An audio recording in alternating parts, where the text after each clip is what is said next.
Hi,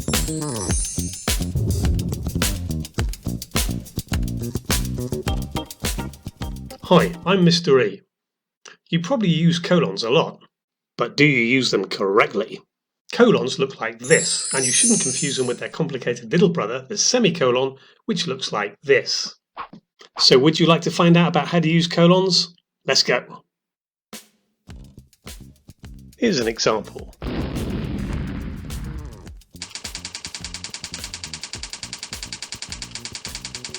Three people were present: Jamil, Julie, and the short receptionist.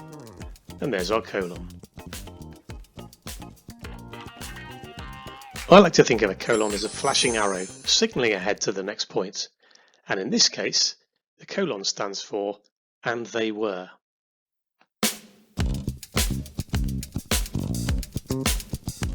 All nice, who's for an ice cream? And colons, of course, can be used to introduce lists, as in this example. 3 flavours of ice cream are available: colon, vanilla, chocolate and strawberry. In this case, the colon stands for "and these are."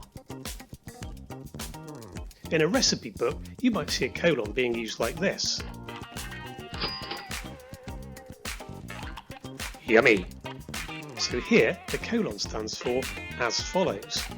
Now let's think about what happens if you're going to write that out as a full proper sentence. What you would need to do is put semicolons after each item in the list. The reason being that in the final item, commas are already being used. And here you might want to have a look at my lit hack on using semicolons. The link is above. So here's what it should look like.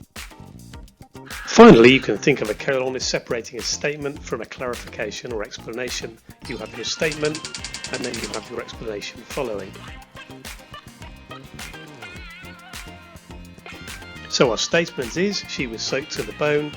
The explanation that follows is it had been raining all day. So the colon replaces the word because.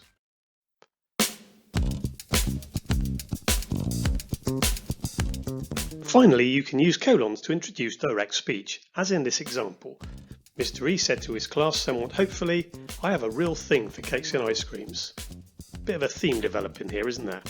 It's worth pointing out here as well that the colon could be replaced by a comma. That too would be correct. So, to summarise, what do colons do? Well, they introduce information, they introduce lists, they separate statements from explanations, and they introduce direct speech. Basically, they introduce things. Now I'm off to introduce myself to some cake. See you next time for more great English hacks.